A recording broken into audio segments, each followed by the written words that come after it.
ಹುಬ್ಬಳ್ಳಿಯಲ್ಲಿ ನಿನ್ನೆ ನಡೆದಂತಹ ಒಂದು ಮರ್ಯಾದಾ ಹತ್ಯೆ ಪ್ರಕರಣ. ತಂದೆಯೇ 7 ತಿಂಗಳ ಬಸ್ರಿ ಮಗಳನ್ನು ಹತ್ಯೆ ಮಾಡಿರ್ತಕ್ಕಂಥ ಪ್ರಕರಣ. ಈಗ ಸದ್ಯಕ್ಕೆ ಆಕೆಯ ಮರಣೋತ್ತರ ಪರೀಕ್ಷೆ ಎಲ್ಲವೂ ಕೂಡ ಮುಕ್ತಾಯ ಆಗಿದೆ ಅಂತಕ್ಕಂಥದ್ದು.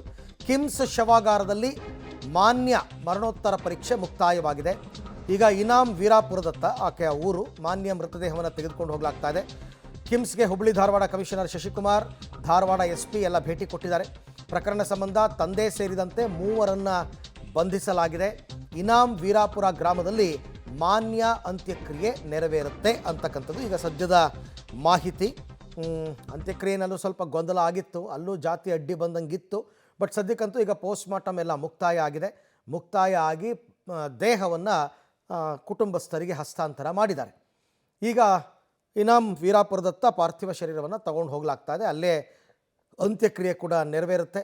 ಆ ದೃಶ್ಯಗಳನ್ನ ಕೂಡ ತಾವು ನೋಡ್ತಾ ಇದ್ದೀರಾ, ವೆಹಿಕಲ್ನಲ್ಲಿ ತಗೊಂಡು ಹೋಗ್ತಾ ಇರ್ತಕ್ಕಂಥದ್ದು. ಒಟ್ಟಾರೆ ಈಗ ಸ್ವಾತಂತ್ರ್ಯ ಬಂದು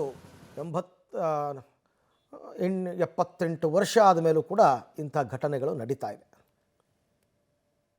ಹಲ್ಲೆ ಮಾಡಿದಂಥ ಸಂದರ್ಭದಲ್ಲಿ ಮಾನ್ಯ ಹುಡುಗಿ ಸುಮಾರು 20 ವರ್ಷ ವಯಸ್ಸಿದೆ. ಆಕೆಗೆ ಸುಮಾರು 6-7 ತಿಂಗಳ ಹಿಂದೆ ಅಂದರೆ ಮೇ 2025ರಲ್ಲಿ ಅದೇ ಗ್ರಾಮದ ಒಬ್ಬ ಹುಡುಗನ ಜೊತೆ ಮದುವೆ ಆಗಿತ್ತು. ಗಂಡನ ಮನೆಯಲ್ಲೇ ಆಕೆ ವಾಸ ಮಾಡ್ತಾಯಿದ್ಲು.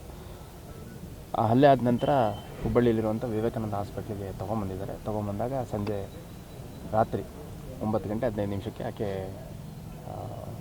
ಪ್ರಾಣ ಹೋಗಿದೆ. ಅದಾದಮೇಲೆ ಕಿಮ್ಸ್ಗೆ ಬಾಡಿ ಶಿಫ್ಟ್ ಮಾಡಿದ್ದಾರೆ. ಹುಬ್ಬಳ್ಳಿ ಗ್ರಾಮೀಣ ಪೊಲೀಸ್ ಠಾಣೆಯಲ್ಲಿ ನಮ್ಮ SP ಅವರು ಪ್ರಕರಣ ದಾಖಲು ಮಾಡ್ಕೊಂಡಿದ್ದಾರೆ. ಮತ್ತು ಈಗಾಗಲೇ ಈ ಒಂದು ಕೃತ್ಯದಲ್ಲಿ ಭಾಗಿಯಾಗಿರೋ ಒಟ್ಟು 3 ಜನರನ್ನು ಅರೆಸ್ಟ್ ಮಾಡಿದ್ದಾರೆ. ಇನ್ನೂ ಭಾಳಷ್ಟು ಜನರನ್ನು ಅರೆಸ್ಟ್ ಮಾಡುವಂಥ ಪ್ರೋಸೆಸ್ಸಲ್ಲಿದ್ದಾರೆ.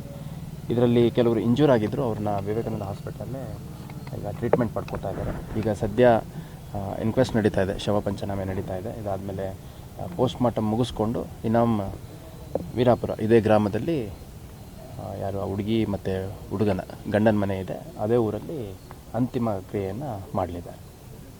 ಮಗಳಿಗೆ ತಂದೆನೇ ಕೊಲೆ ಮಾಡಿರುವಂಥದ್ದು ಮತ್ತು ತಂದೆ ಜೊತೆ ಇದ್ದಂಥವ್ರು ಕೊಲೆ ಮಾಡಿರುವಂಥದ್ದು ಭಾಳ ಘೋರ ಕೃತ್ಯ.